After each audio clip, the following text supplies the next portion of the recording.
Hello again, everyone, and welcome to our combined Sunday school classes, the Agape class and the Young Men's Bible class from First Presbyterian Church here in Greensboro. I'm Lane Ridenhour, and I thank you for joining us today as we once again gather for worship and study on this, the fourth Sunday in Lent, Sunday, March 14th, 2021. Our hymn today continues our Lenten theme of hymns about the cross. Many of us have sung these hymns most of our lives, but when you stop for a moment and actually look and listen to the words, you find that they're a little less than what you expected. They're a bit romanticized, perhaps. They have references to things like radiance sublime or glows with peace and joy. It seems a bit paradoxical that the cross, this instrument of torture and pain, is a powerful symbol of faith and hope. Today's hymn, "In the Cross of Christ I Glory," was written in 1825 by Sir John Boehring, and it's a reflection on chapter 6 of Galatians, verse 14. This is from the New Living Translation. "As for me, may I never boast about anything except the cross of our Lord Jesus Christ. Because of that cross, my interest in this world has been crucified, and the world's interest in me has also died." Sir John Boehring was a rather unique individual. He was a distinguished scholar. He was twice a member of Parliament, and he was knighted in 1854, and beyond that, he even became the governor of Hong Kong at one point. He was a gifted linguist. He spoke about 12 languages. He was a writer, a composer of original poems, and a writer of essays, both political and religious in nature. He was a true Renaissance man, and yet a man that we likely have never heard of. The tune that we associate with these words today was written about 24 years later by a gentleman named Ithmar Khanki. He was an American composer. He was actually a wool merchant by trade, but he was also a church soloist, a bass soloist, and later an organist and a choir master. He later served as choir director of the Madison Avenue Baptist Church in New York City. Both of these gentlemen quite interesting. As always, I'll put the words up on the screen for you and invite you to sing along with me. "In the cross of Christ I glory."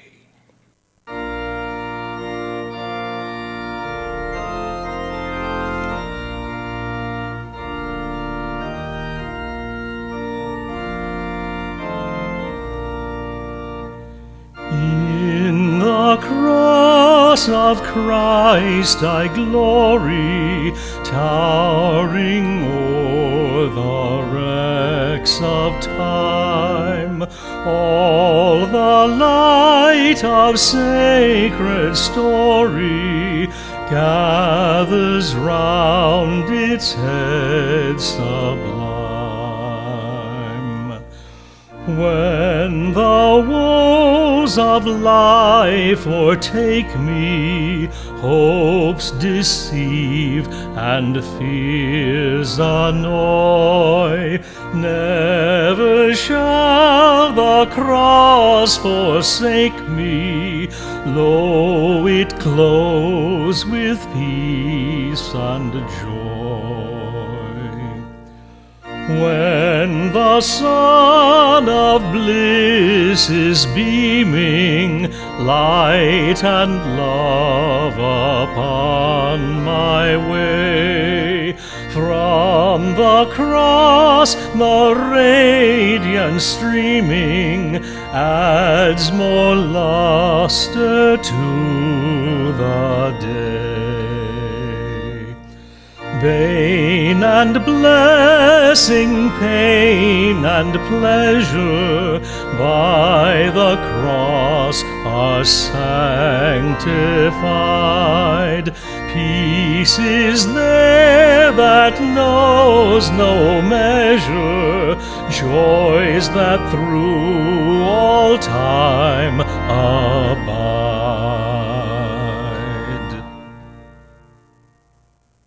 The 49th chapter of the book of Isaiah speaks, at least in part, about Zion, the Temple Mount, the city of Jerusalem, in the first days of the Persian Empire. It's a topic that we have been talking about historically as we worked through Isaiah 40 to 55.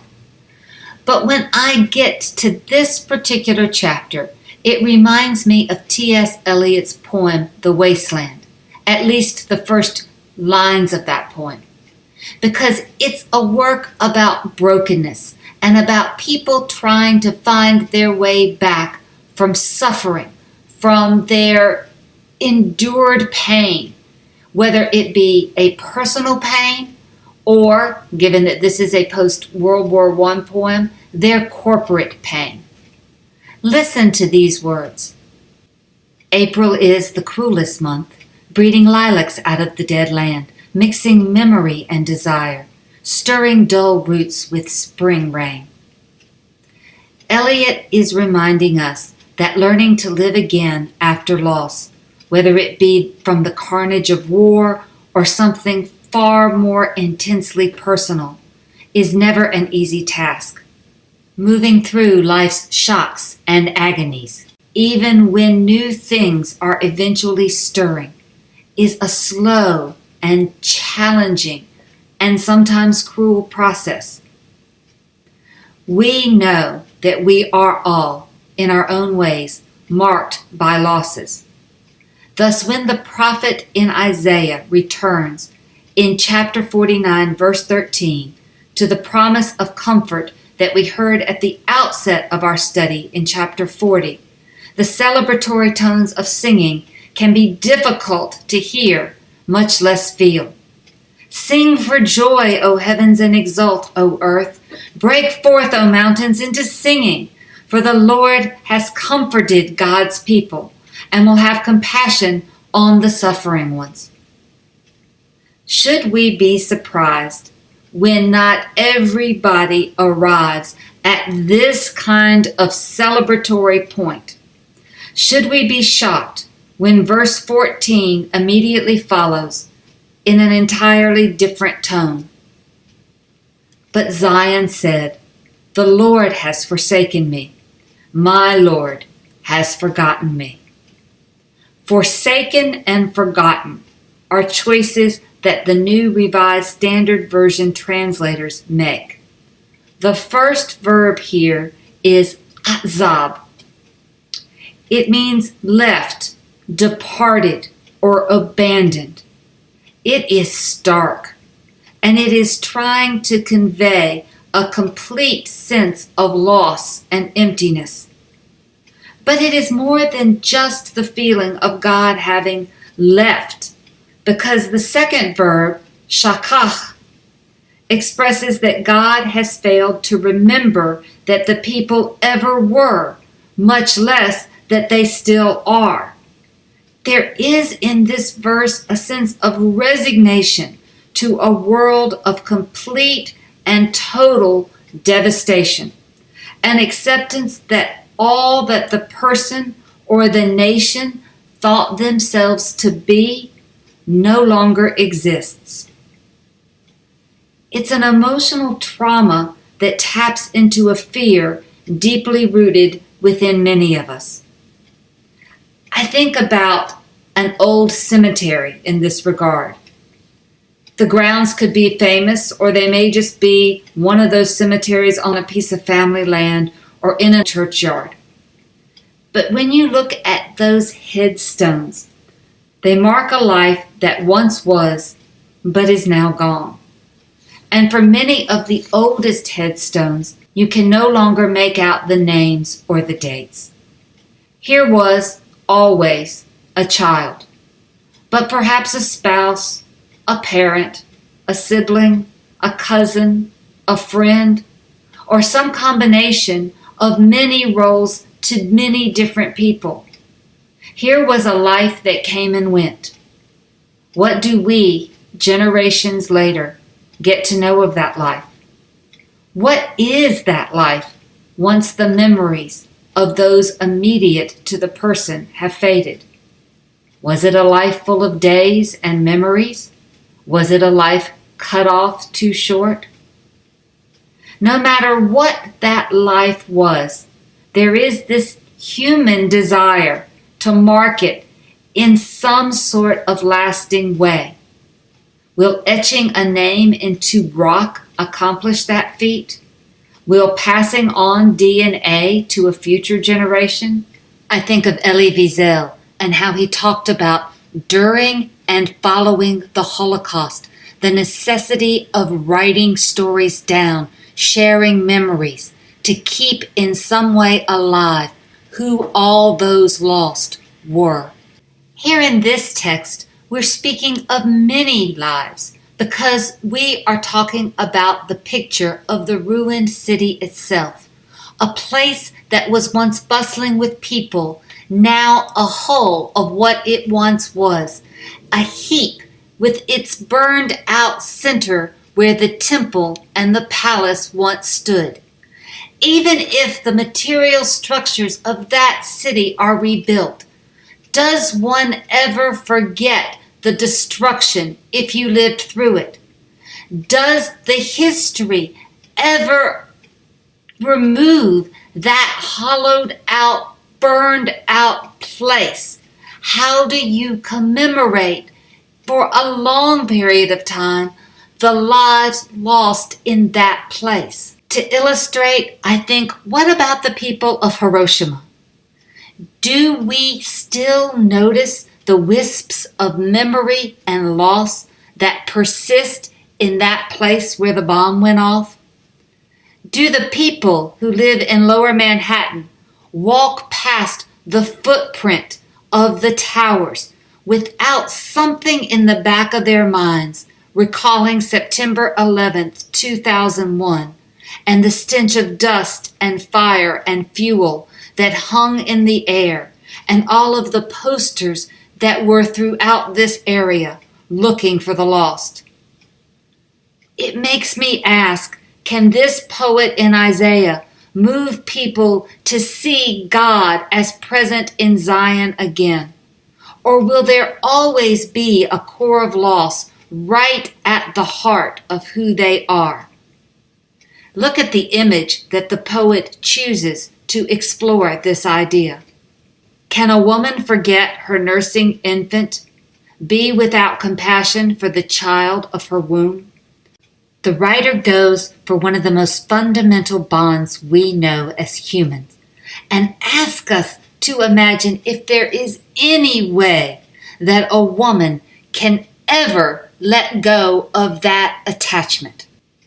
And the implication here is not just about the child when it's an infant, but it's about an ongoing connection between this mother and the child over time. The prophet seems to want to say there's something about giving life to someone that makes for an unbreakable bond. Still, the prophet acknowledges that such ruptures do happen. Listen to these next words. Indeed, these may forget. Humans fail, even mothers sometimes, in their most fundamental of duties. Our imperfections, our inability to love consistently is sometimes too real to us. I want to stop here and point out something about the way this passage is being constructed. We see that verb I introduced you to earlier, shakach, being hammered on again and again. Can a woman forget her nursing infant, be without compassion for the child of her womb?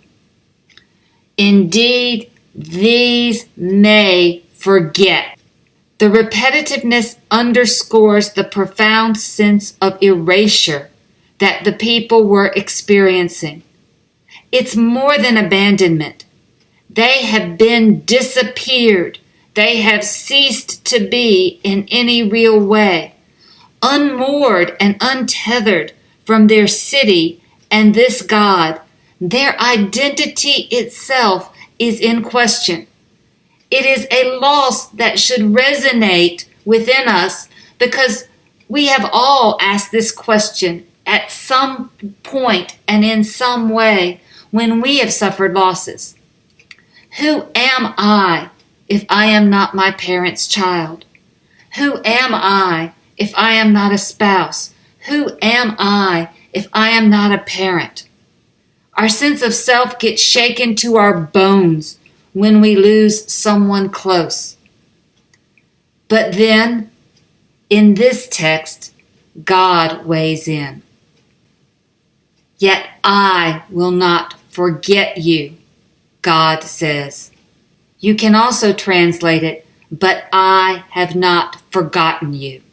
The grammar can shade either way. It's a statement that is both an affirmation and a promise. Human things are transient. God is not. But how can anybody believe such a thing in these circumstances? How can the people trust that God will be present with them, that they will be a people once again? The next turn of phrase is breathtaking. Let's take a look. Behold, on my palms I have inscribed you. You have to stop and ponder the image. It's telling us that the hands of God, the hands that established the foundations of the earth, stretched out everything we know and see.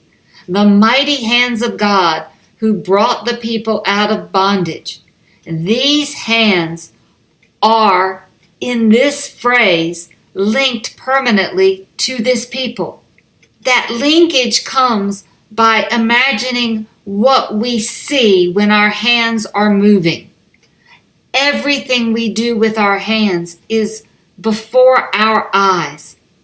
And if these people are inscribed, carved in, engraved into the hands of God, then they are always present before the face of God. Think, too, about that mother and child image again. How when a mother is nursing, look at where that child is, securely in her hands. The poet, prophet here is telling us that is how we are always present to God. We are never out of God's sight, much less God's memory, no matter how it feels to us. As a result, look at how the prophet continues. Your walls are continually before me. Now we know in the historical circumstances when this text was written, we are talking in some way about the destroyed walls around Jerusalem and what it could take to get them reconstructed. But I also think that there's something more metaphorical, more poetic going on here. We are being told that the project of making a person or the project of making a people whole and secure is something God is always doing in an ongoing way. Because those things are what walls do. They define our boundaries, telling us something about who we are. And they protect us from incursion, keeping out the things that threaten us. Now here is where the passage for me gets intriguing. God says to the people, and I've put two translations in front of you, the New Revised Standard Version on the left and my translation on the right. Hasten your children, hurry them up. Your destroyers and the ones who laid waste to you shall depart from you. Now some translators, and that's why I put the New Revised Standard Version over to the left, go with your builders. The point is this. It is time for the people to hurry up and to rebuild, that the threat is past. We are going to turn to an image of building the city back. Check out verse 18. Look up, the prophet says. People are coming from all around and bringing this city back to life and to beauty. It's going to be this amazing place again. It's not, however, simply a city that's being rebuilt. It is a people that is being rebuilt. And how and where that rebuilding is happening is more than what many of them could have ever imagined happening. The next section is incredibly moving because it talks about the abundance of this people and the movement from ruin to so much growth that everything is going to be a tight fit.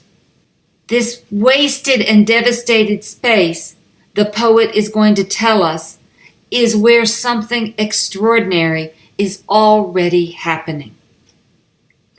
It is verses 20 and 21 that carry the real punch. Let's start with verse 20. Again, comparison of versions. The children of your bereavement will say in your hearing, "This place is tight or crowded for me. Draw near to me and I will dwell." Or, "Make some space for me to live in." There has been, no doubt, during the exile, a time of loss, a generation of bereavement, if you will. That's how you get this phrase, the children of your bereavement. It's been going on for a while now. But that stage of life has not stopped action from happening. The people, in fact, have been doing what Jeremiah, in his very famous letter to the exiles, instructed them to do. They have been planting themselves in their new places, building homes and growing crops. And they have been doing, as verse 6 instructs, making families. Take wives and have sons and daughters. Take wives for your sons and give your daughters in marriage, that they may bear sons and daughters. Multiply there and do not decrease. In that process of continuing to do the things that people do, a recalibration has happened. And it was so subtle that the mourning and bereft Zion missed what was right before her eyes. When this figure, when the people of God lift up their eyes as they are told to do, what is apparent? I'm going to read the New Revised Standard Version here. Then you will say in your heart, "Who has borne me these?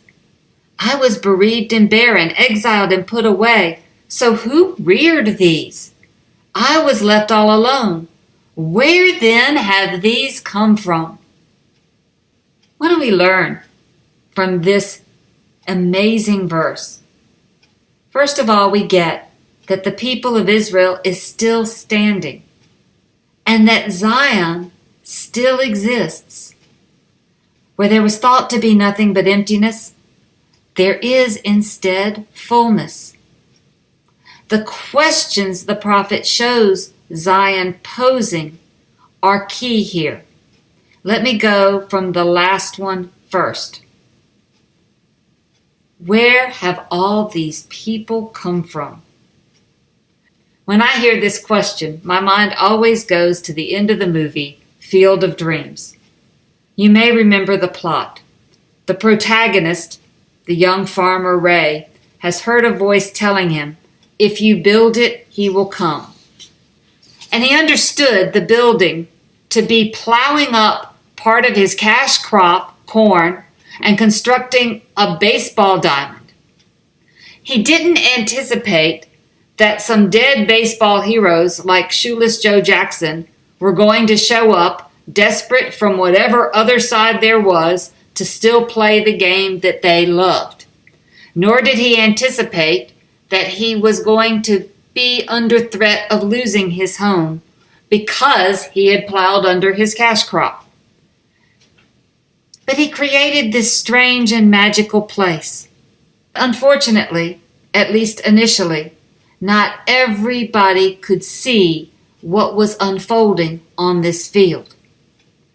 Most notably, these players from another realm were invisible to his brother-in-law, the one pressuring Ray to sell him the land where the field stood, so that he could meet his obligations to his creditors.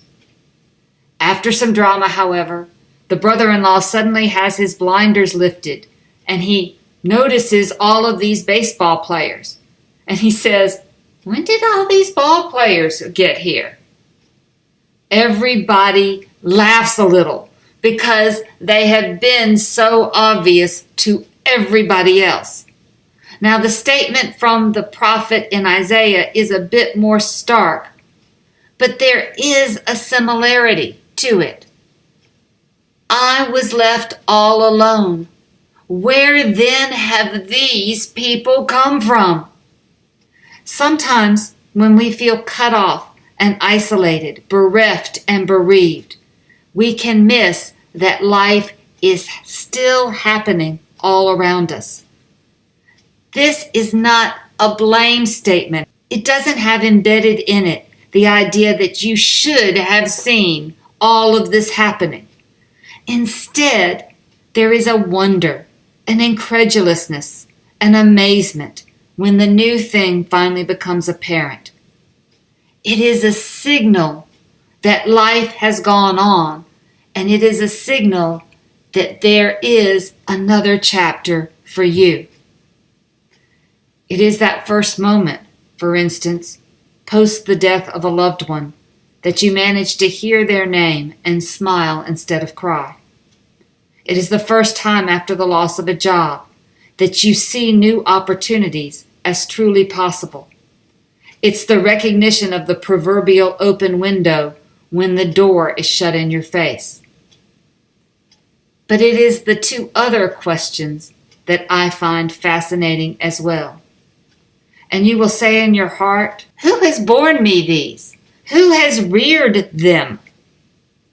The writer is telling us that when we think ourselves not only to be bereaved, but also barren, we imagine ourselves unable to produce anything new, incapable of putting forward new life.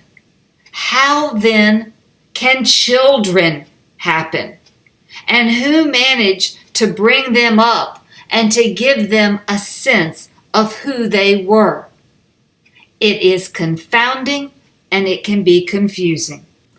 But the text is helping us here because it is reflecting on the things that the people of Israel did in order to survive apart from the city of Jerusalem and apart from their temple. What are some of those things? They began to collect together their story, their history, into what we now know as the Torah. And they built community places wherever they landed to come together as a people and to read that story, to study that story, to learn that story, to reflect on it. They also began to redefine who God was and how God fit into these new circumstances. Thus, when the time came to rebuild Jerusalem and the call went out, they had people prepared to take up the work.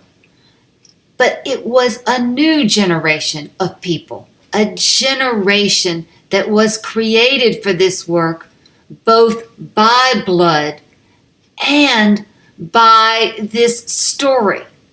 A story that reached into the past, but is stretching now into a future. Most important of all, however, a redefinition of the city itself was happening. Jerusalem, or at least what was thought about as Jerusalem, Zion, what was understood to be Zion, was going to be only in part a geographical entity. Yes, they needed to rebuild, but that city was now going to be too tight a fit for everywhere that Israel was, all the people in all of the places where Israel was still being born. In order to understand this idea, I would say, let me go to a modern example, because I think we are living in a time when something similar is happening. How shut off and isolated have we been in the past year? How has what we thought of as church changed? And how much have we missed the past, the Easters and the Christmases with packed pews full of families together? How has much of what we known changed in the course of the last year of bereavement and exile? It would, unfortunately, be all too possible to get stuck in mourning the loss of what we once were, and thus, like the people of Zion, to miss what we are becoming. Consider a few other things. Sure, we had to adapt the way we worshiped and to make do with technology and outdoors and masks and spacing. But we also did some other things. Churches responded to communities where many families suddenly did not have enough food. Churches heard the call of parents who were essential workers and needed help teaching their children while they carried on with their jobs. Churches figured out how to support folks who lived alone or were forced into isolation. Churches became sites either where people could be vaccinated or could be encouraged to trust that vaccines were safe. Of course, there were churches that took the familiar route and determined that they were going to, no matter what, stick to the tried and true in spite of the pandemic. But I would argue that this picture of a church transformed is a far superior one, because in it all, we have owned our loss and our grief. And because we have done that, we will not be ill prepared to adapt to the next phase. We will not be unready to consider how we have already become something new. And we will start seeing how that newness is creating a different definition of ourselves as the church, of ourselves as a community, and is broadening our definition of who we are in that community and who we share it with. And so here is what the writer of Isaiah 49 has to say to us. Not forsaken, not forgotten, inscribed on the palms of a God who is always present, who is encouraging us to build new walls that redefine who we are in ways we could never have imagined, and who is, through the prism of our griefs and our losses, reminding us to look up and to see what is new, what is bursting forth. Can we rise to that challenge? Thank you for your attention, and we will continue with our series on Isaiah 40 to 55 next week.